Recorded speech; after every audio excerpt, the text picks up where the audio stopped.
Hello, this is my personal testimony of God's unfailing love, patient grace, and how the Holy Spirit met me in the most unexpected way. I grew up in a Pentecostal church. Every Saturday and Sunday, ko to church before and Bible study once a week. Until pagabot na ko college, that's when I started missing church more often because we had ROTC classes every Sunday. Eventually, na-backslide ko sa amo church. Still, thankful sad ko sa akong previous church kay dako sa help ang compassion nga program sa akong pag-eskwela and sa akong life as a Christian. Buotan sad kayo ang mga ate and kuya namo sa church, very spiritual. So, katong wala na ko'y simba-simba, naka-feel ko sense of freedom from a worldly perspective. Nakaton kog inom, though dili ko always gainom before, but mukuyog good hapon ko sa akong mga barkada kada mga laag sila, tungod nalingaw ko sa sabay. They were actually nice people, but naalang jud sila yung mga bisyo. I graduated from college in 2017. Diretso kog Cebu. Dito ko ga-work for 4 years. Nakamit kog bago nga friends, nga mga cool kids pod. They were actually kind and fun to be with. Mulingaw lang jud before kay mag-chill, nga inom after sa among shift, or mag-food trip. Nagsugod-sug ko uyab-uyab and live-in sa Cebu. Ako tanan nga mga mauyab kay same lang pod mga naay bisyo, same lang pod ang mga isyu nga awayan. Still, I don't blame any of my exes kay I believe God has a better plan for each of us. Sometimes, dili lang mag-make sense ang plan ni God sa atoa, but His plans are always better than ours. Napod ko yung mga na-friends nga same po na ko believer. During pandemic, maglantaran mi og live stream sa CCF every Sunday kay nakarent mo ko sa akong amiga before but bahala bitaw sa ko kalingaw during ani nga mga panahon. Deep down, I felt a void, something missing that nothing else could fill. For 11 years nga wala ko'y church family, my life felt like it was just going around in circles. Ga-pray sad ko before, but not every day. Halos mag-pray ako if kailangan ako si God. But amazing, bitaw kayo siya kay faithful jud hapon kayo siya motubag sa akong prayers even kapila na nako siya na fail. Magsimba-simba sad ko before. Sometimes naman pod mga mag-invite but dili bitaw ko mo commit if invite na ko sa ilang ministry kay dili ko basta-basta maka-leave or request og off sa akong work. And honestly, I wasn't ready yet to be part of a church family. Thankful gihapon ko sa mga tawo nga nahimong part sa akong life before kay naasad ko'y na-learn ato nga mga season. I grew as a person and I gained a deeper understanding of life and of people. Mas clear na sa ko karon nga tanan hitabo sa akong life, I believe, para ipa-feel ni God sa ako ang siya ra gyud ang naanak ko. And ang tinuod nga fulfillment kay nasa iya. Siya ra gyud ang nagpabilin nga constant sa akong life. No matter how many times I've failed him, he has always been there. He is my father, my best friend, my hope, and my everything. 24, nakakita ko bago nga church family. Gasunod-sunod na din ang favor ni God sa ako pa. Every week, He reveals something new to me. And I can truly say that the Holy Spirit is real. Before, kabalo ko nga si Jesus is our Lord and Savior. Ga-memorize ko mga Bible verse. I attended church faithfully, rarely missing a Sunday. Bahalag mag-hike ra bitaw mi gikan Villa Verde padulong sa Tibanga. So una, moingon ko nga si God the Father akong papa, si Jesus akong best friend, and si Holy Spirit kay so una abi na ko spirit lang gyud siya. Wala na ko siya gitaganog importance before. I didn't know nga person sa di ay siya nga naay feelings. He is God.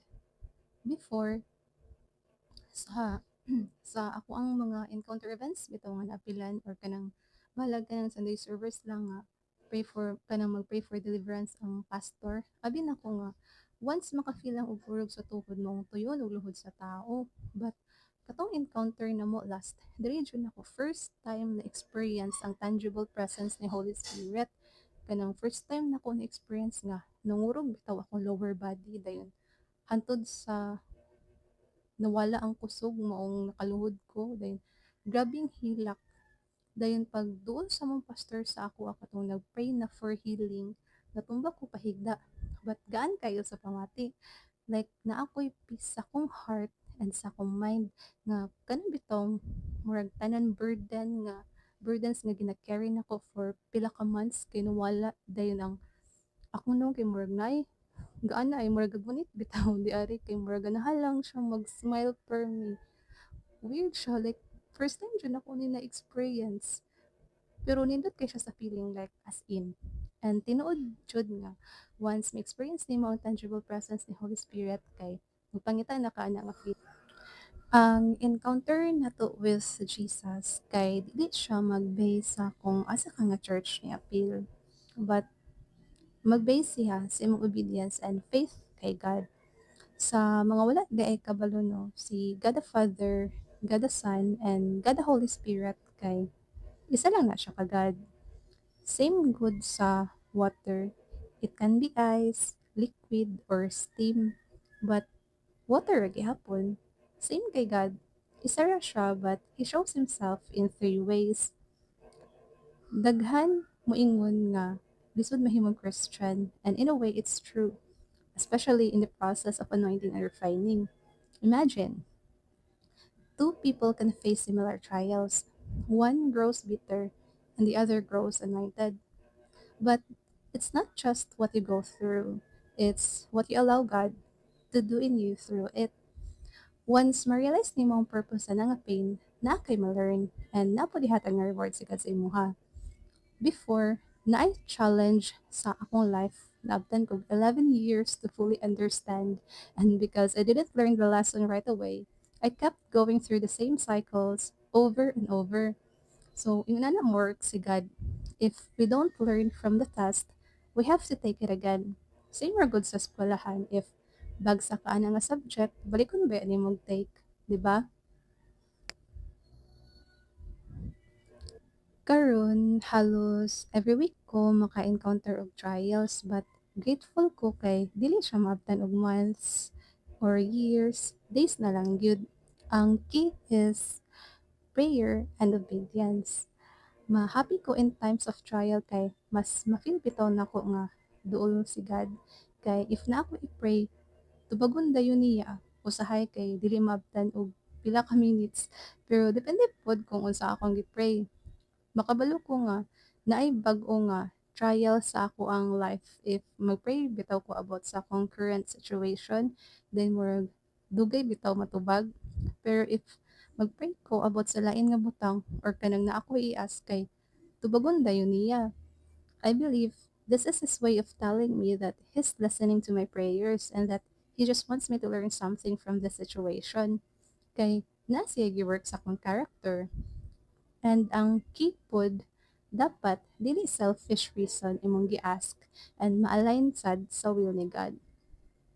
Daghan sad gi-reveal si God sa ako and na-realize po nako nga dili lang di ay through scripture mo communicate si God nako but also through dreams, vision, emotions, and living word of God.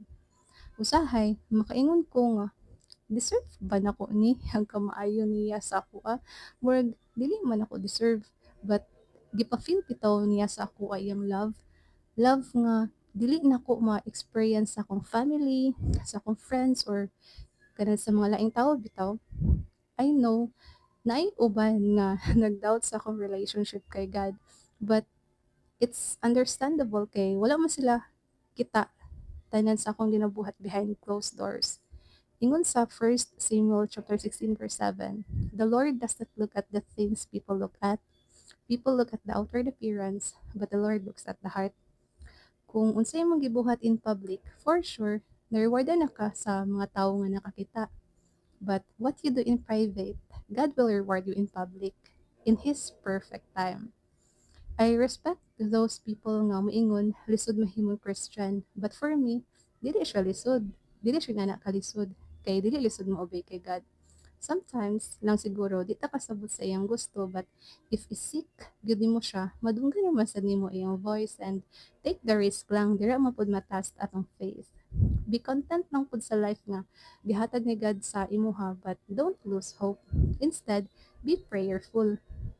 Ingon sa Matthew chapter 7 verse 7, Ask and it will be given to you. Seek and you will find. Knock and the door will be open to you. Dili man ko dato diri sa kalibutan, but dato ko sa langit. Akong assurance and insurance kay na kay God. God is my provider.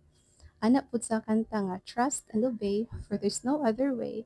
To be happy with Jesus is to trust and obey. I believe success is not just about money or status. Sometimes it's about the unseen or quiet victories, kanang mga panahon nga gipili nimo ang faith over fear, when you serve with love, even when no one notices, and when you find peace in the middle of uncertainty. Tungod, misalig ka sa plan ni God. For me, ang tinuod nga success is not just about being rich. It's about living a meaningful and significant life, which only happens when God is at the center. Wala ko gikalimtan ni God. My past is not my destiny. Diyan gi-align akong life sa iyang will and He restored everything the enemy has stolen. Kung unsa ang will ni God, mo gyud ang matuman, and restoration is never late. It is always on time according to God's perfect plan. And dili pa ulahi ang tanan nga mobalik ta kay God kay willing jud si God nga i-welcome ta balik sa iyang kingdom. Same good sa katong father sa the parable of the prodigal son. Makita ni siya sa Bible sa Book of Luke chapter 15 verse 11 to 32. Pagbalik sa anak, wala niya gibugaw. Instead, iya ang hug o gikis, gihandaan pag yun. So, yung anak po si God, mag-love siya mga anak. So, don't think it's too late. God is always waiting for you with open arms. Your delay is not a denial. It's a divine pause that perfects God's work within you. Ingon sa Proverbs chapter 3 verse 5 to 6, trust in the Lord with all your heart and lean not on your own understanding. In all your ways, submit to Him, and He will make your paths straight. Through every high and every low, in every season of my life, God has remained constant. I have never walked alone, and to God be all the glory.